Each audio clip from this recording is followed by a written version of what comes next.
ডাকনাম হচ্ছে lucky. Lucky নামে সবাই আচ্ছা, ডাকে। বয়স কত? বয়স আমার 37। 37 বছর বয়স। জি। জন্ম জেলা কোথায়? আমার জন্ম জেলা হয়েছে দোহারে। দোহারে। জি। শুরু করেন। আর আমি বড় হয়েছি কেরানীগঞ্জ। ঠিক আছে, যেখান থেকে বলতে পারেন। জি, ছোটবেলা থেকে বা যেখান থেকে শুরু করেন। আমি কেরানীগঞ্জে বড় হয়েছি। ছোটবেলায় খুব দুষ্ট ছিলাম, আচ্ছা, কিন্তু বেয়াদব ছিলাম না। আছে না অনেক ধরনের বাচ্চারা দুষ্টুমি আর বেয়াদবের মধ্যে পার্থক্য আছে, দুষ্ট থাকে বুঝতে পারেন কিন্তু না। বেয়াদবও থাকে। হ্যাঁ, হ্যাঁ। তা আমি দুষ্ট ছিলাম কিন্তু বেয়াদব ছিলাম না। আচ্ছা। যেমন আমরা 2টা বোন আর 2টা ভাই। আমরা আচ্ছা। বোন 2টা হয়েছি বড়, আচ্ছা। আর ভাই 2টা হয়েছে আমাদের ছোট। তো যখন আমরা ছোট ছিলাম তখন আমার আব্বা ব্যবসা করতে দেখছি। আচ্ছা। আমার আব্বা ওই যে কার্টুন আছে না, কার্টুন, জি ওই বড় বড় ওষুধ কোম্পানির যে কার্টুনগুলা, জি। এই কার্টুনের দোকান ছিল আমাদের। তারপরে 88 বন্যার সময় আমার আব্বা অনেক বড় একটা লস খায়। ওকে। তো লস খাওয়ার পরে সেই কয় ভাই বোন ছিলেন আপনারা? আমরা 2টা বোন 2টা ভাই। ওকে। বোন 2টাই বড় আর আমাদের ভাই 2টা হয়েছে ছোট। তো আমি যখন ছোট ছিলাম, আমার ছোট থেকেই আর কি আছে না যে মেয়েদের মধ্যে একটা মেয়েলি ভাব, আমার ভিতরে সেই মেয়েলি ভাবটা ছিল না কখনো। যেমন আমাদের তো বড় ভাই ছিল না, আমরা বোন 2টাই বড় ছিলাম। জি। ঘরের বাজার করা, তারপরে আমার আব্বারে দুপুরবেলা ভাত দিয়ে আসা, আর কি যা করতাম সব আমরাই করতাম। বড় আচ্ছা। আপায় আর আমি করতাম। তো বড় আপার বয়স যখন 10 বছর হয়ে গেল, 10-11 বছর হয়ে গেল, সে এগুলা থেকে বিরত হয়ে গেল। সে আর এখন বাজারও করে না, আব্বুরে ভাত দিতেও যায় না, কিন্তু আমার আব্বারে তো ভাত দিতেই হইব। তো ওই 88 বন্যার পর থেকে আমার আব্বার যখন ব্যবসাটা লস হয়ে গেল, লস হয়ে যাওয়ার পরে আমাদের অবস্থা খুবই খারাপ হয়ে গেল। তখন আমার আব্বা অসুস্থ থাকতো বেশি। আচ্ছা। কেন অসুস্থ থাকতো অতটা বোঝার মতো বয়স ছিল না, কারণ 88 বন্যার সময় আমার বয়স উর্ধে গেলে 3.5 থেকে 4 বছর। ওকে। তো আব্বা যখন অসুস্থ থাকতো এইভাবে আমাদের সংসারটা খুব কষ্টেই চলতেছিল তখন। তো প্রায় সময় আমার আব্বারও প্রশ্ন করতাম, তুমি এত অসুস্থ থাকো কেন? তা আমার আব্বা বলতো কি, যে যেই মানুষরে নাকি আল্লাহ বেশি ভালোবাসে তারই নাকি আল্লাহ বেশি অসুখ বিসুখ দেয়। তো ভাবতাম যে সত্যিই হইতে পারে এটা। তাহলে কি তোমার আল্লাহ বেশি ভালোবাসে? তা আমার আব্বু বলতো মনে হয়। তো এরকম করতে করতে মনে করেন আমাদের তখন আর ব্যবসা বাণিজ্য করার মতো আমার আব্বার কাছেও তত টাকা নেই, পুঁজিও নাই। তো এক সময় আব্বা কি করলো, এই চেষ্টা করলো যে যেমন ধরেন ফল ফ্রুট বিক্রি করা, এটা সেটা করা, হইতো না। কিন্তু আমাদের সংসারে যেই টাকা আয় ছিল তার চেয়ে বেশি ব্যয় ছিল। তো হইতো না, এমন করতে করতে আর আব্বু তো অসুস্থ থাকতোই, সবসময় অসুস্থতা তার লাইগেই থাকতো। পরে এক সময় রিক্সার গ্যারেজে কাজ করতো আমার আব্বা। ওকে। রিক্সার গ্যারেজে কাজ করতো। তো ওই রিক্সার গ্যারেজে কাজ করতো, তো উনুনে ঠিক মতো খাওয়া দাওয়া করতো না, সে ঠিক মতো ঘুমাইতো না। এখন বুঝি আর কি, বড় হয়েছে তো এখন বুঝি, আগে বুঝতাম না এগুলা। তার আচ্ছা। নিজের প্রতি সে কখনোই যত্নশীল ছিল না। এই যত্নশীল না থাকার কারণে সে নানান ধরনের অসুখে ভুগতে ভুগতে এক সময়, আমার বয়স যখন 10 বছর, তখনও আমার দাঁত পড়ে, তখন আমার আব্বা মারা গেল। ওকে। আব্বা মারা গেল। আব্বা মারা যাওয়ার আগে আমি দুরান্ত দুষ্ট একটা মেয়ে ছিলাম আর কি। আমি যে মেয়ে ছিলাম সেটা আমাদের মহল্লার 80% মানুষে জানতো না যে আমি একটা মেয়ে, 20% মানুষে জানতো। কারণ আমি ছেলেদের, আমার ছোট ভাই আর আমি প্রায় সেম ছিলাম লম্বায়। ও শার্ট প্যান্ট পরতো, আমিও শার্ট প্যান্ট পরতাম। তারপর এক সময় দেখা গেছে মারামারি আমি করতাম আর আমার ভাইরে সবাই দোষ দিত। আইসা আমাদের বাড়িতে বিচার দিত আমার আব্বার কাছে, আপনি এত ভালো একটা মানুষ অথচ আপনার ছেলেটা কত দুষ্ট, দেখেন কি করছে ভাই। এই যে আমাদের মহল্লায় গিয়ে আমাদের ছেলেদের সাথে ঘুরডুরাইতে গিয়ে, ক্রিকেট খেলতে গিয়ে মারামারি করে আসে, এগুলা কিন্তু ঠিক না। শুধু বলি না আপনার জন্য, আপনার দিকে তাকাইলে মায়া হয়, আপনি একটা ভালো মানুষ, এই কারণে আপনার ছেলেটারে কিছু বলি না। তো আর কি আমার কথা কি, যে আমাদের মহল্লায় আমরা ক্রিকেট খেলি, আর এক মহল্লার বাচ্চারা আসলে যাতে জিতা যাইতে না পারে, ওরা যদি জিততো তাহলে পিটাইতাম, আর যদি আমরা জিততাম তাই হই হুল্লা। আবার আমরা গুড্ডি উড়াইতাম আমাদের এই এলাকার ছাদে বসা, ওদের গুড্ডি আমরা কাটতেছি তাতে কোনো সমস্যা নেই, কিন্তু আমাদের গুড্ডি যদি ওরা কাটছে তাহলে ওদের এলাকায় গিয়ে ওদের পিটাইতাম। তো বিচার দিত আমার আব্বার কাছে, আপনার মেয়ে এই ছেলে এরকম দুষ্টামি করে। আবার আমাদের এলাকায় একটা ব্রিজ ছিল, সেই ব্রিজের উপরে থেকে লাফাই লাফাই গোসল করতাম। তো সেটাও মানুষ এসে আমার আব্বার কাছে বিচার দিত যে ভাই আপনার ছেলেটার বয়স কত, 9-10 বছরের একটা বাচ্চা, ও ব্রিজের উপর থেকে লাফাই লাফাই গোসল করে, ও তো মরে যাইব। তা আমার আব্বা ভাবতো কি যে আমার ভাই এগুলা করে, তো আমার ভাইরে ধরে আমার আব্বা পিটাইতো, আর এগুলা নিয়ে মা আব্বার সাথে খুব ঝগড়া করতো। তো মা বলতো কি যে তুমি যে আমার ছেলেটারে মারো, তুমি কি জানো এই কাজগুলা কে করে? কে করে? তোমার ওই মেয়েটা করে। হ্যাঁ, আমার মেয়ে দেখতে শুনতে সাদা সিধা, ও এগুলা করতেই পারে না। তো একদিন আমার আব্বার চোখে ধরা খাইলাম যে আমি ব্রিজের উপর থেকে লাফাই লাফাই গোসল করি। তারপর একদিন আব্বা ধরলো, তা আমরা যেই বাড়িতে থাকতাম সেই বাড়ির রুমটা ছিল দোতলা। আচ্ছা। দোতলা ছিল। তা আব্বু যে আমারে দেখছে সেটা আমি অনুমান করতে পারছি যে আব্বু আমারে দেখছে যে আমি ব্রিজের উপর থেকে লাফ দিয়ে গোসল করি। এটা আগে মানুষের কাছে শুনছে, সে বিশ্বাস করতে পারে না, আমার মেয়ে এমন করতেই পারে না। আর কারণ আমার ভাইয়ের কাছে ভাইয়ের নামে বিচার দিত, তার আমার ভাইরও যে এত সাহস নেই সেটা আব্বা জানতো। তা যাই হোক, একদিন তো আব্বা দেখেই ফেলাইছে যে কাজটা আসলেই আমি করি। তো এখন আব্বু এতদিন যত বিচার পাইছে আব্বা ঢের একদম হয়ে গেছে যে এই বিচারগুলো আসলে আমার ছোট ভাইয়ের নামে আসে না, আসতো আমার নামে। এই যে উমুকের গুড্ডি কাইটা দিছে দেখা মায়ের দিছে, ক্রিকেট খেলতে গিয়ে মায়ের দিছে, খালি গোসল করতে গিয়ে উমুকের চুবাইছে, আর কি যত প্রকার বিচার আছে এগুলো আসলে আমার ছোট ভাইয়ের নামে আসতো না, যা আসতো সব আমার নামে। তারপরে ওই ধীরে ধীরে মনে করেন যখন আমার বয়স 9 বছর, তখন একদিন আমার আব্বা খুব বুঝাইলো আমারে, তুমি এগুলা কইরো না, এগুলা করা ভালো না, অকারণে মানুষের গাছের একটা পাতা ছিল নাকি আল্লাহর কাছে হিসাব দিতে হয়। তো তুমি যদি এগুলা করো তাহলে আমি যদি মইরা যাই তাহলে তো আল্লাহ আমার কাছে কৈফত চাইব যে তুমি বাচ্চারে শাসন করো নাই কেন, তুমি কি এগুলা করবা? তা আমি বলি যে না। বলে দেখো তুমি তো মেয়ে মানুষ, ছেলেদের মতো শার্ট প্যান্ট পরে তুমি এগুলা করো, সবাই জানে যে তুমি একটা ছেলে, বিচারও আমার কাছে ছেলের নামেই আসে, তা তুমি এগুলো আর কইরো না। তা আমি বললাম যে ঠিক আছে আর করুম না। তো আস্তে আস্তে ধীরে ধীরে আমার আব্বু আবারও অসুস্থ, আমার আব্বা আবারও অসুস্থ। তো আমার আব্বারে সবসময় আমার কাছে একটা ভরসা ছিল কি যে আমাদের যে কষ্টের সময়গুলো, এই কষ্টের সময়গুলো থাকবে না, কারণ এখন আমার আব্বা অসুস্থ, আমাদের ঘরে আয় করার মতো 2 টাকা আয় করার মতো কেউ নাই, কিন্তু সংসারের খরচ অনেক। তো ধীরে ধীরে এক সময় আব্বা মারা গেল। যেমন আমার আব্বা যখন মারা যায় তখন আমার বয়স মাত্র 10 বছর চলে। তা আব্বা মারা যাওয়ার পরে আমার মা আর একটা বিয়ে করে। মা আর একটা বিয়ে করে। তো যখন আমার আব্বা মারা যায় তখন আপনার মা যখন সেকেন্ড বিয়েটা করলো তখন আপনারা কয় ভাই বোন? 2 ভাই 2 বোনই। আমরা 2টা বোন বড়। তখন আমার বয়স 10 বছর। আপনি সবার বড়? না, বোন আমার বড়, আমার একটা বোন আছে। ওর বয়স কত ছিল? ওর বয়স ছিল মাত্র 13 বছর। আচ্ছা। ও আর আমি 2.5 বছর 3 বছরের ছোট বড়। আচ্ছা। তো বিয়ে করলো তারপর? হ্যাঁ। তো বিয়ে করার পরে যেদিন আমার আব্বা মারা যায় সেদিন আমার বড় চাচা আমার ভাইটারে নিয়ে যায়, আর আমারে নিয়ে যায় আমার ছোট চাচা। তা আমার বোনের যে 13 বছর বয়স ছিল ওর মধ্যে আমার বোনের বিয়ে হয়ে গেছিল। তো আমার যে একদম ছোট ভাইটা সেটারে নিয়ে যায় আমার বড় বোন, আমার বড় বোন নিয়ে যায় আমার দুলাভাই। তো এখন আমি বড় চাচার কাছে থাকার পরে ভাবলাম যে না, আমি দেখতে পাচ্ছি আমার ছোট চাচার কাছে যখন আমি থাকি আমি বুঝতে পারছিলাম যে আমি যে থাকতাছি খাইতাছি ঘরের কিন্তু সমস্ত কাজ আমি করতেছি, তারপর আমার কাছে মনে হয় কি যে সে একটা বিরক্তি ফিল করে। আছে না যে বাপ মারা গেছে, আমারই তো ভাইয়ের মেয়ে থাক খাক না, সে আমার কাকি ভালো ছিল, আমার কাকি কখনো আমার খাওয়ায় কষ্ট দিত না, কিন্তু আমি দেখতাম যে এই জিনিসটা আমার কাকার কাছে বিরক্তি ফিল, যেমন সে বিরক্তিই হইতো এরকম একটা বোঝা যায়। তো ওদিক দা তো আমার মা বিয়ে করলো, বেশ ভালো কথা, সে ভালোই আছে, কিন্তু আমরা তো ছোট মানুষ, অত বুঝতো মাথায় নাই যে মার কাছে যা গেলেই বা কি হবে আর না গেলেই বা কি হবে। কিন্তু মায়ের জন্য মন খুব কাঁদতো, মনে হইতো যে মার কাছে গেলেই মনে হয় ভালো থাকুন। তারপরে এক সময় ছোট কাকার কাছ থেকে মার কাছে যাইগা, আর আমার যে ছোট ভাইটার আমার বড় কাকা নিয়ে গেছিল ওইও আমার মার কাছে চলে আসে, কারণ ও ওইখানে ছিল চাকরি হিসাবে। যেমন আমার এক চাচার হোটেল ছিল, ওই হোটেলের পানি টানতো, ওরে ওই স্কুলে যাইতো না, আর আমারও স্কুলে যাওয়া হয় না। আর আমি কিন্তু একমাত্র ছোট চাচার কাছে গেছিলাম যাতে আমার লেখাপড়াটা হয়, যাতে আমার লেখাপড়াটা হয়। কিন্তু আমি তার কাছে থাকছি ঠিকই, ঘরের কাজ সব করছি, কাপড় ধোয়া, ঘর মোছা, বাজার করা, যা আছে ইত্যাদি সব করছি। তার কাছে আমি 4 মাস ছিলাম, আমার একজোড়া জুতা ছিল না, সে 4 মাসেও আমার একজোড়া জুতা কিনা দেয়নি। তখন 20 টাকা 15 টাকা হইলে একজোড়া জুতা কিনতে পাওয়া যায়, কিন্তু ওই যে স্যান্ডেল যে বলে, কিন্তু সে আমারে দেয়নি। তা আমি বুঝতে পারছিলাম যে 4 মাস ধরে সে আমার একজোড়া স্যান্ডেল কিনা দেয় নাই, তো সে ভবিষ্যতে আমার জন্য আর কি করব। তখন তো 10 বছর বয়স, মাথায় বুদ্ধি বা কতটুকু। তো মা যাইতে যায় আমাদের জন্য কান্দাকাটি করতে, এক সময় মা নিতে আইলে আমিও চলে গেলাম। আমার মাও বুঝতে পারছিল যে বাচ্চাগুলারে বোধহয় এইভাবে রাখা ঠিক হইবে না, আমার কাছে নিয়ে যাই। তা আমার ছোট ভাইরে আমার মা আগেই নিয়ে গেছে। আমার ছোট ভাইটা ছিল তখন 4 বছর বয়স, আমি 10 বছর, আর আমার যে ভাই আমার পিঠে যেটা সেটা ছিল 8 বছর। তা আমার মা আমাদের 3 ভাই বোনদের নিয়ে গেল। নিয়ে যাওয়ার পরে ওই যে আমার যে সৎ বাপ, সে মনে হয় কিছুদিন আমাদের সাথে একটু ভালো ব্যবহার করছিল। তারপরে না, সে একটা জিনিস আমি খেয়াল করছি, সে আমাদের ভালো চোখে দেখেই না, আর পারে তো ঘাড় ধরে ঘর থেকে বাহিরই করে দেয়, কিন্তু পারতাছে না, তাও পারতাছে না। আছে না যে এক ধরনের গলায় কাটা বিঁধলে মানুষ বাহিরও করতে পারে না, আবার গিলা খাইতেও পারে না, এখন যেন আমরা তার কাছে ঠিক তেমনই। তো এক সময় সে আর কি নানান ধরনের কথা বলতো আমাদের, তোমার মায়েরে বিয়ে করছি, তোমাকে বিয়ে করি নাই, তোমাকে কেন খাওয়ামো।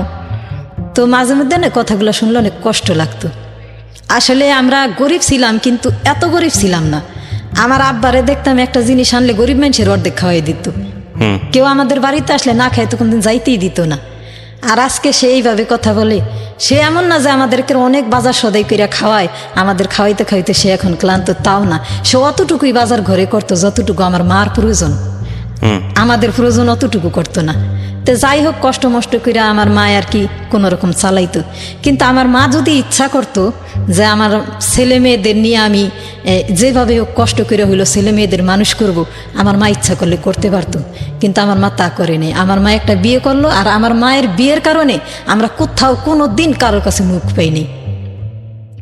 আমাদের আত্মীয় স্বজন বলেন, আমাদের প্রতিবেশী বলেন, যেখানেই গেছি আছে না যে মানুষেরা দেখলে তো বলে যে তোদের তো বাপ নাই, বড় একটা ভাইও নাই, তোদের দিন কিভাবে কাটে।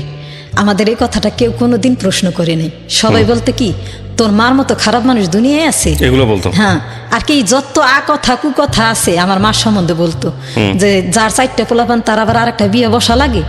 আর কি পাপটা করছে আমার মা, আর কি ওই পাপগুলো সবার মনে পড়তো যখন আমাদের দেখতো। আমাদের চেহারাটা দেখলে তাদের মনে হইতো যে আমার মা কি করছে। তবে যাই হোক, এখন মা তো, আর আমরাও তো অত বড় না যে এখন মায়েরে ত্যাগ করতে পারুম বা আমরা নিজের পায়ে দাঁড়াইতে পারুম। ছোট ছোট 2টা ভাই, বড় বোনটার বিয়ে হয়ে গেছে, আমার বয়স 10 বছর, কি করা যায়, সহ্য করতাম। এদিকদা মানুষের কথাও শুনতে হইতো, আর এদিকদা সৎ বাপেও বলতো যে তোমার মায়েরই বিয়ে করছে, তোমাকেও বিয়ে করি নেই। তা আমার মার জায়গায় যদি অন্য কেউ হইতো তাহলে চিন্তা ভাবনা করতো যে কষ্ট করুন, পরিশ্রম করুন, কিন্তু বাচ্চাদের মানুষ করুন। কিন্তু ওই পরিশ্রমী মহিলা আমার মা ছিল না। আমার মা যদি একটু সতর্ক হইতো না, তা আমার কাছে মনে হয় আমার বাবা এত অকালে মরতো না। সে নিজের কিছু কিছু মানুষ আছে না, নিজের দিকটাই খুব ভালো দেখে, আর কারোর দিক দেখা তো দূরে থাক, সে ভাবেও না। তো এইভাবে মনে করেন আমার বয়স 13 বছর মাত্র পূর্ণ হয়েছে। আগস্টের 4 তারিখে আমার 13 বছর পূর্ণ হয়। সেপ্টেম্বর, অক্টোবর, নভেম্বর, ডিসেম্বরই আমার বিয়ে হয়ে যায়। আমি এর আগে মনে করেন কষ্ট তো আছেই, তারপরে ওই বিয়েটা হয়েছিল আমার হাজবেন্ড আমি কখনোই দেখি নাই। সে এই সদরঘাট, এই যে আছে না, কি বলে, পোস্তখোলা একটা মার্কেট আছে, মার্কেটটার নাম হইল কি বলে সেই মার্কেটটারে, আলম মার্কেটের সাথে একটা মার্কেট, সেতু মার্কেট বিশেষ করে। সে সেতু মার্কেটে তার 2টা দোকান। সেই দোকানে মার্কেটে নাকি একটা লোক চা বিক্রি করতো। সেই লোকটারে বলছে যে তোমার চা বিক্রি করতে হইব না, তোমার আমি একটা দোকান দিয়ে দিব, তবে একটা কাজ করতে হইব। কি কাজ করতে হইব? কাজ করতে হইব এই যে তুমি আমারে সুন্দর একটা মেয়ে দেখাও, আমি একটা সুন্দর একটা মেয়ে বিয়ে করতে চাই। তখন বলছিল যে ভাই আপনি তো অনেক পয়সালা মানুষ। সে তখন ওই বছরই জাপান থেকে আসে। সে এর আগে 8 বছর জাপান থেকে আসছে। জাপান থেকে সেই বছরই সে আসে। সেই ঘটকের মাধ্যমে আমারে দেখলো, দেখার পরে আমার নাকি তার খুবই পছন্দ হয়েছে। পছন্দ হওয়ার পরে এখন সে ওই ঘটকের মাধ্যমেই আমার যখন যেদিন দেখতে যায় সেদিন আমার সৎ বাবা ঘরে ছিল না, ছিল আমার মা আর ছিল আমাদের প্রতিবেশী 2-4 জন মহিলা। তা তারা বলতেছে যে দেখতে আসলে তার বিয়ে হয় না, তুমি এক কাজ করো, দেখতে আসতে চাই দেখাও, তোমার মেয়েটারে যখন দেখতে চাই তুমি দেখাও, সমস্যা নেই। তো সে দেখছে, দেখা তার পছন্দ হয়েছে। পছন্দ হওয়ার পরে সে ঘটকরে বলে যে মেয়েটা কিন্তু আমার পছন্দ হয়েছে। তো ঘটক ওই যে বলছে না যে আমার একটা বিয়ে করাই দাও, তাহলে আমি তোমার দোকান দিয়ে দিব। তো ঘটক তো বুঝতে পারছে যে হয়েছে কাম, পছন্দ যখন হয়েই গেছে, এখন যদি বিয়েটা করাইয়াই দিতে পারি তাহলে আমি আর কিছু পাই আর না পাই, একটা দোকান তো পাবো। তো সেই ঘটকে নানান ধরনের লোভ লালসা যত প্রকার আছে আমার মা আর ওই যে প্রতিবেশী মহিলাদের তিতাছে। ছেলে জাপান থেকে আসছে, এইটা সেটা, ছেলেদের টাকা পয়সার অভাব নাই, সদরঘাট দোকান আছে, সেতু মার্কেটে দোকান আছে, হ্যাঁ, বিভিন্নভাবেই করার পরে তো সেদিন সন্ধ্যার সময় আর কি আমার যে সৎবাপ সে আসলো। সে আসার পরে বলে কি, সে শুনলো, শোনার পরে সে বলে যে ঠিক আছে আমি আগে একটু যাচাই করে নিই। তো সে যাচাই করে দেখলো যে সেতু মার্কেটে আসলেই তার দোকান আছে, তার নিজস্ব কেনা দোকান। তো শোনার পরে সে আর কি, এখন জানি না তার সাথে আমার হাজবেন্ডের সাথে কি কথা হয়েছিল, আমি কিছুই জানি না। আর সে আইসা আমার মা প্রথম রাজিই ছিল না যে আমার বিয়ে দিব, বলে যে না 8 বছর ছেলে জাপান থেকে এসে নিশ্চয়ই ছেলের বয়স বেশি, আর আমার মেয়ে কি দেখতে শুনতে কম, আমি চাইলে তো আমার মেয়ের ভালো একটা জায়গায় বিয়ে দিতে পারি। কিন্তু আমার ওই সৎবাপে আইসা যে আমার হাজবেন্ডের সাথে কি কথা বলছিল আমি জানি না। তারপরে এক সময় সে আমার সৎবাপে আমার মায়েরও খুব সুন্দরভাবে পটায় ফেলাইলো, এমন সুন্দরভাবে পটাইলো যে পটানোর পরে আমার মা একদম আর কি গইলে গেছে। তারপর এক শুক্রবারে দেখতে আসলো, ফিরা শুক্রবারের মধ্যে বিয়ে শেষ। বিয়ে হয়ে গেল। কত বছর বয়স তখন আপনার? তখন আমার বয়স মাত্র 13.5 বছর। 13.5 বছর বয়সে আপনার বিয়ে হলো? হ্যাঁ জি। তো বিয়েটা হয়ে গেল, হওয়ার পরে এখন আমারে নিয়ে গেল একটা ভাড়া বাড়িতে নিল। নেওয়ার পরে কিছুদিন ডিসেম্বরে বিয়ে হয়েছে। ডিসেম্বরে বিয়ে হওয়ার পরে আসে না যে মানুষের বিবাহিত জীবনটাই থাকে একটু অন্যরকম। যদিও তার সাথে আমার বয়সের একটা অনেক বড় ডিফারেন্স ছিল। এক তো আমি তারে কখনো চোখেই দেখি নাই, আর দ্বিতীয়ত তার বয়স ছিল তখন 28 কি 29 বছর, আর আমার বয়স মাত্র 13.5 বছর। মানে আপনার চেয়ে ডাবল। আমার বয়স তখন মাত্র 13.5 বছর। তো ওনারে দেখলে একটা ভয় জিনিস কাজ করতো আমার ভিতরে। একটা মানুষের দেখলে যে একটা মানুষের স্বাভাবিক মনে হইতো না, তারে দেখলে আমার ভয় লাগতো। এমন ভয় লাগতো যে আমার শরীর ঘাইমে ভিজা যেত। তারপর সেই জিনিসটা বুঝতে পারতো তো এইভাবে করতে তো মনে করেন আসে না যে আমার একটা বড় লোকের কাছে বিয়ে দিছে, আমার সংসারে কোনো কিছুর অভাব থাকবো না, খাওয়ায় দাওয়ায় সব দিক দিয়ে আমি পরিপূর্ণ থাকুম না, ওই ফেসটাই আমি দেখি না। এমনও দিন যায় সে ঘরে থাকে না, সেই কারণে ঘরে বাজারও করে না। মাত্র বিয়ের বয়স 13 দিন। সে আমারে বলে যে আমি আসতেছি রাত্রে, আমি আইসা জানি একটা টোকা দিলেই তুমি দরজাটা খোলো। এইভাবে করতে করতে 2 মাস গেল। 3 মাসের সময় সে আমার একদিন হঠাৎ করে বলে যে এটা তাদের বাড়িতে জানাজানি হয়ে গেছে যে সে বিয়ে করছে। তাদের বাড়িতে জানাজানি হয়ে গেছে। জানাজানি হওয়ার পরে তার উপরে খুব বড় একটা প্রেশার আসলো, কারণ সে আগেই জাপান থাকতে একটা বিয়ে করছিল না।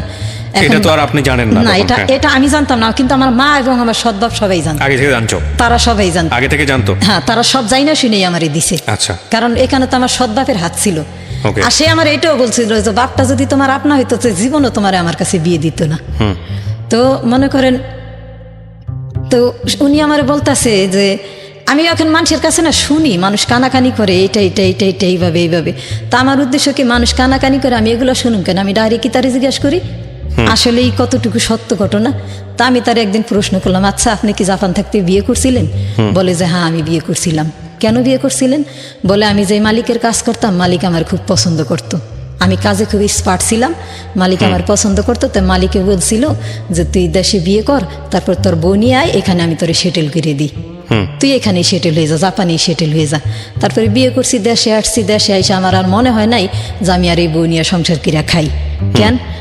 আমিও কালো, আমার বউটাও কালো। ওকে। আমিও কালো, আমার বউও কালো, আমার পোলাপানও হইব কালো। তার এইটার কি তার ধারণা। তারপরে যাই হোক বনাবনি হয় না। 1 জানুয়ারিতে সে আসছে, ফিরা ডিসেম্বরে আমার বিয়ে করছে। বিয়ে হয়ে গেছে, বেশ ভালো কথা। তো এখন ওনার যখন সবকিছু চাপাচাপি শুরু হয়ে গেল তাদের বাড়ি থেকে, তখন সে আর কি দিশা পাইতেছে না কি করব। এখন দিশা পাইতেছে না। আমার 5 লাখ টাকার কাবিন দিয়ে বিয়ে করছে, স্বর্ণ গয়না যতটুকু তার সামর্থ্য ছিল আমার ততটা দিয়েই করছে, সবকিছু দিয়েই করছে।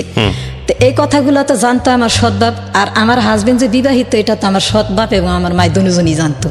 আমার কাছে এটা খুলা বাবা কেউই বলে নাই। আর আমিও ততক্ষণ বয়স কি আমার, আমি তো ততক্ষণ বুঝিও না যে আসলে কি হইতেছে আমার সাথে। তারপর বিয়ের 3 মাস এমন সময় সে আমার একদিন বলে যে তোমার একটা কথা বলি, তুমি এই কথাটা কারো কাছে বলতে পারবা না। আমি বলি কি বলেন? বলে আমারও তোমার ডিভোর্স দিতে হইব। হঠাৎ করে? হ্যাঁ, আমারও তোমার ডিভোর্স দিতে হইব। আমি বলি কেন আমি আপনার ডিভোর্স দেবো? বলে তুমি যদি আমার ডিভোর্স না দাও তাহলে আমি আত্মহত্যা করব। আচ্ছা। এই কথা বলার পরে না আমি আর কি, আমার মুখে কোনো ভাষা নাই যে আমি এমন কি পাপ করলাম যে আজকে আপনারা আমার ডিভোর্স দিতে হইব। কেন আমি আপনার ডিভোর্স দেবো? আমার খুইলা বলেন।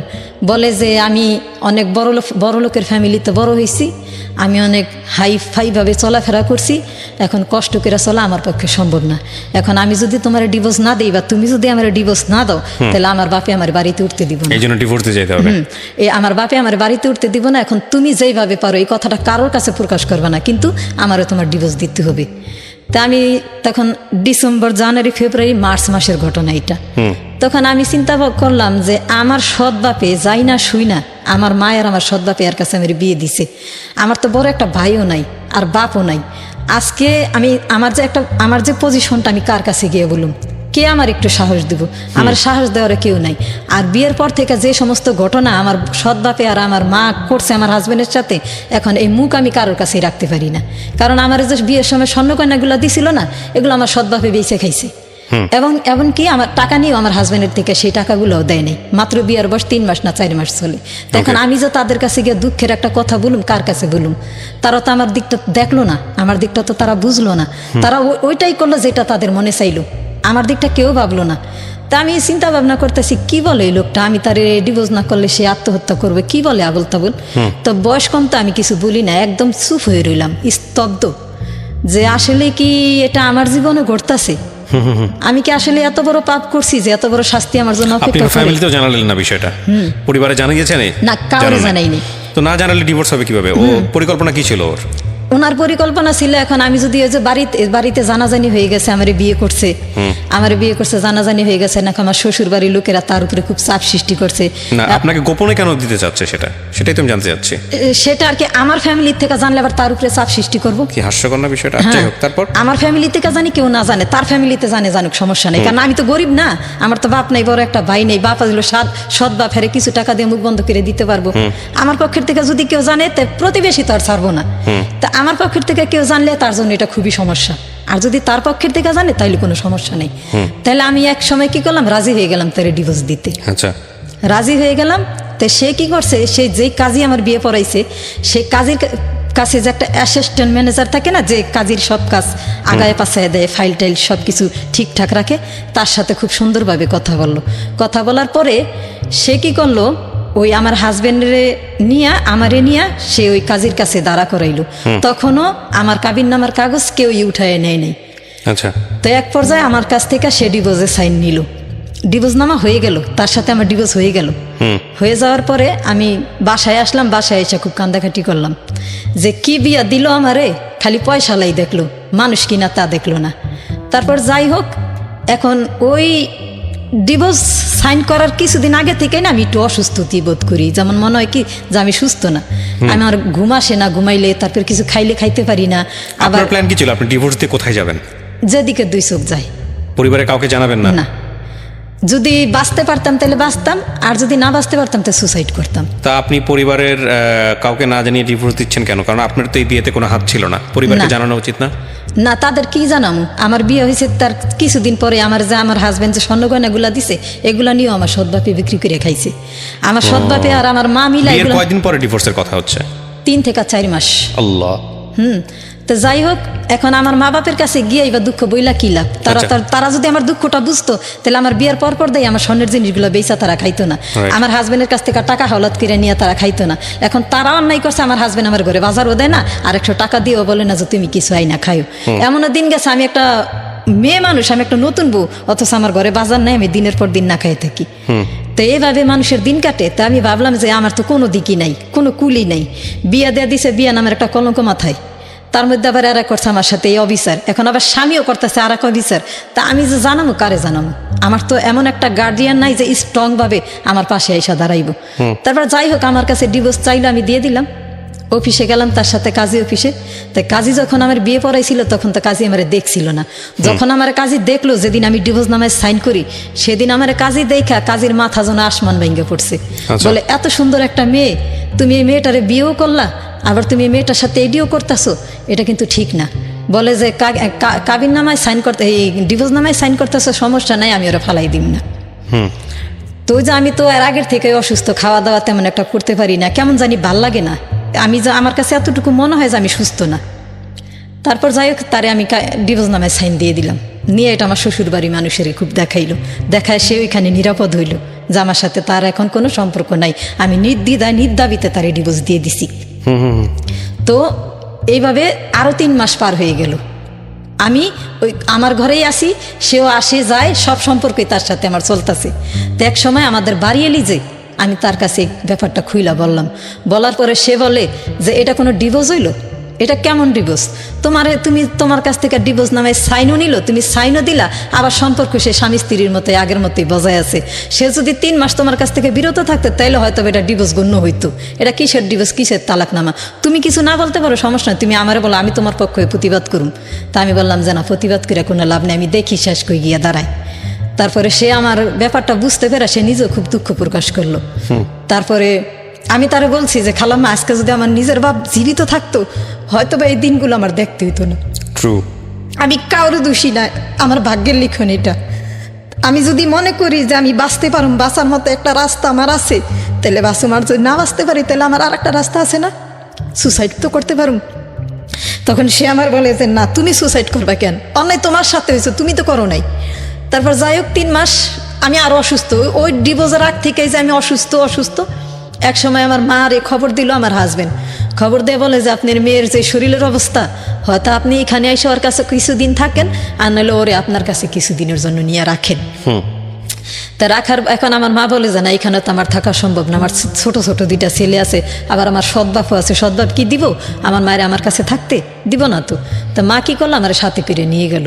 নিয়ে যাওয়ার পরে এখন আমার মা আমার চেহারা দেখে আর কি কেউ আর কি আমার চিনে না, আমার কাছে লাগে আমি সবার কাছে অচেনা হয়ে গেছি, কারণ আমি খাওয়া দাওয়া করতে পারি না, ঠিক মতো ঘুমাইতে পারি না, অসুস্থ বোধ করি সব কিছুতেই, কিচ্ছু খাইতে পারি না, পানিও খাইতে পারি না। তো সবাই আমার এই অবস্থা দেখে আর কি কেমন জানি কানাকানি করে যে এত সুন্দর মেয়েটারে বিয়ে দিল, মেয়েটার দিকে তাকাইলে তো মনেই হয় না যে ও এত সুন্দর ছিল। তো আমার মা একদিন আমার প্রশ্ন করলো যে তোর কি হয়েছে তুই বলতো। তো আমি বললাম যে মা, আমার না কোনো কিছু ভাল লাগে না, আমি কিছু খাইতে পারি না, কিছু খাইলে আমার বমি আসে, আর কেমন জানি অন্ধকার লাগে, সব কিছু ভাল লাগে না আমার। তখন ওই যে মেয়েদের যে একটা সমস্যা হয় না, আমার ওই প্রশ্নটা করলো আমার মা। তা আমি বললাম এটা তো 3-4 মাস ধরে আমার হয় না। আচ্ছা, তার মানে আমি যে বাচ্চা কনসিভ করছি আমি নিজেও জানি না। তা আমার মায়ের কথা শুই না খুব হাসাহাসি করতে। তখন ডিভোর্স হয়ে গেছে? হ্যাঁ, ডিভোর্সের আগেই হয়ে গেছে। ডিভোর্সের আগের থেকে আমি অসুস্থ। তারপরে আমার মারে আমি বললাম, পরে আমার মা বলে কি যে এই তুই এই যে 3-4 মাস ধরে যে তোর এই সমস্যাটা যে হয় না, তুই তো আমার বলবি। আমি বলি এগুলো তো বিয়ের পরে হয় না। বলে কে বলছে তোর এগুলো বিয়ের পরে হয় না? আমি বলি যে আমার তো হয় নাই। বলে আরে বলদ রে, আমি এই বলদ ওখানে ভাত খাওয়াই বড় করছি। তারপরে এক কথায় 2 কথায় সবার কানাকানি হাসাহাসিতে বুঝতে পারলাম যে আমি কনসিভ করছি আমার বাচ্চা পেটে। তো এই কথা শোনার পরে না এখন আমার কাছে লাগে কি যে আমি একটু অন্যরকম জগতে গেলাম গা। কারণ এক তো সৎভাবে করলো অবিচার, দ্বিতীয় স্বামীও যতটুকু অবিচার করার করলো। এখন আমি তো ইচ্ছা করলে আর এক জায়গায় যাইতে পারি না। এতদিন তো মনের মধ্যে একটা স্বপ্ন ছিল যে 2 চোখ যেদিকে যায় আমি জামুগা, এখন তো দেখা যায় যে ওইটাও আমি পারতেছি না। আচ্ছা তাই আমি করুম কি করা যায়? তারপর আমি মায়ের বললাম কি যে তুমি এক কাজ করো, আমার বাড়িতে দিয়ে আসো, আমি এখানে থাকুম না। বলে কেন? আমার ভালো লাগতেছে না, তুমি একটু আমার একটু দিয়ে আসো। তো মা বলে যে ঠিক আছে চল তোরে দিয়ে আসি। তা আমি চলে আসলাম। আসার পরে বাড়ি এলে আমাদের বাড়ি এলে দেখা হাসতেছে আর বলতেছে কি তুমি না বললা যে 1 সপ্তাহ থাকবা? আমি বলি যে খালাম্মা আমার ওইখানেও ভালো লাগে না। তারপর বাড়ি এলে গিয়ে আমার মায়ের বলে কি যে এরকম তোমার আপনাদের তো নতুন মেহমান আসবো। আচ্ছা। তো আমার হাজবেন্ড শুনলো, শোনার পরে সে একজন ভাড়া করে আনছে আর কি, যে বলে যে বাচ্চার দরকার নেই, বাচ্চাটা ফালাই দাও। আচ্ছা, বাচ্চাটা ফালাই দাও। অলরেডি 3 মাস পার হয়ে গেছে, আর তারে আমি ডিভোর্সও করছি 3 মাস। ঠিক আছে, 3 মাস গিয়ে 4 মাস চলতেছে বর্তমানে আমি যে প্রেগনেন্ট। তা আমার বলে যে বাচ্চাটা ফালাই দাও। তো আবার আরেকজন ভাড়া করে নিয়ে আসছে মহিলা মানুষ আর কি, যত প্রকার ইমোশনাল আছে সে আমার করতেছে। তা আমি বলি যে দেখেন, আমি এই বাচ্চাটা তো কোনো দোষ করে নাই, ও পৃথিবীতে আসার আগে কেন ওরে মারা হইব? যদি ভুল কইরা থাকে তাহলে আমার মা বাপে করছে, যদি ভুল কইরা থাকে তাহলে আপনার ভাই করছে, আমার বাচ্চাটা কিচ্ছু করে নাই। বলে যে না বাচ্চা দিয়ে তুমি কি করবে? আমি বলি যে যদি দরকার হয় আমি ভিক্ষা করে খাম, তাও তুই বাচ্চা ফালাম না, কোনো হক নাই এই বাচ্চাটারে হত্যা করার আমার। আপনারা কই পান এই সমস্ত কথাবার্তা? না এই বাচ্চা আমি ফালাম না। যদি আল্লাহ আমার, কত মানুষ একটা বাচ্চার লেগে কত কান্দাকাটি করতেছে, হয় না? আর আমার আল্লাহ দিছে আমি ফালাই দিব? না না না, দেখি দিই আল্লাহ কি রাখছে আমার কপালে। তারপরে বলে যে তোমার যে ওর সাথে ডিভোর্স হয়েছে এটা কি তোমার মা বাপে জানে? আমি বলি যে না, কেউই জানে না। তারপরে এই ব্যাপারটা আমি আমাদের বাড়ি এলে যখন জানাজানি হইলো, তার আমি সবাই না করছিলাম যে কেউ যেন আমার ফ্যামিলিরে না বলে যে কি হয়েছে আমার সাথে। তারপরে আমাদের বাড়ি এলি বলে কি তোমার শরীরের অবস্থা কতদিন ধরে খারাপ? তা আমি বলি 4 মাস। বলে তুমি ডিভোর্স দিছো কয় মাস? আমি বলি 3 মাস। 3 মাস চলে। তো বলে যে তোমার যদি আবার ডিভোর্সের কথা উল্লেখ করে তাহলে তুমি বইলো যে এই ডিভোর্স হয় নাই। প্রেগনেন্ট অবস্থায় কখনো ডিভোর্স হয় না। সে যদি কখনো তোমার এই ব্যাপারটা নিয়ে ব্ল্যাকমেইল করে তাহলে তুমি তার প্রতিবাদ করবা। এখন তুমি সত্যি করে বলো তো তুমি কি করবা? তুমি কি সত্যি বাচ্চাটা ফালাই দিবা? আমি বলি না, আমার আল্লাহ দিছে, আমি ফালামো কেন? আল্লাহ কত মানুষ কান্তাছে তারে দেন, আর আমি না চাইতে যখন আল্লাহ আমারে দিছে নিশ্চয়ই আমার ভালোর জন্য দিছে। তারপরে আমার হাজবেন্ড কি করলো, আমার বাচ্চাটা যখন আমার পেটে তখন ওই ডিভোর্সের সূত্র ধরে সে আমার সাথে সমস্ত সম্পর্কগুলো ছিন্ন করে দিল। আচ্ছা, এখন আমি আমার সৎ মার কাছে আর সৎ বাপের কাছেই আছি, কারণ ওই যে ভুল তাদেরও আছে। আমার বিয়ের মধ্যে যে স্বর্ণের জিনিসগুলো দিছে তারা বিক্রি করে খাইছে, তারপরে যে আমার হাজবেন্ডের কাছ থেকে টাকাগুলো আনছে সেগুলো আইনা খাইছে, ভুল তারাও করছে। আর আমি যে দিক দিয়ে ডিভোর্স দিছি এই সুযোগটা আমার হাজবেন্ড কামে লাগাইতে চাইতেছে। এখন এগুলো তো আমার পরিবার জানে না। তো একে একে করতে করতে কষ্ট করছি। মনে করেন যেখানে একটা মহিলা মানুষ বাচ্চা পেটে থাকলে এক মুঠো খাবার বেশি খায়, সেখানে আমি দিনের পর দিন না খাইয়ে রয়েছি। এমনও দিন গেছে যে পেটের খিদায় ঘুমাই নেই। ইচ্ছা করলে আমার সৎভাবে বাজার করতে পারতো, কিন্তু করে নাই। সে বাজার এই কারণে করে নাই, সে বাজার করলে যদি আমি খাই। দুঃখজনক। হ্যাঁ, আমি ওই বাচ্চা পেটেটা থাকা অবস্থায় আমি না খাই রয়েছি। আর আমার হাজবেন্ড সমস্ত সম্পর্ক আমার সাথে ছিন্ন করে রাখছি। এখন আমি যদি তারে কিছু বলতে যাই, সে বলে যে আমার সাথে তার ডিভোর্স হয়ে গেছে বা তার সাথে আমার কোনো সম্পর্ক নাই, যদি বাইসা থাকি দেখা হইব।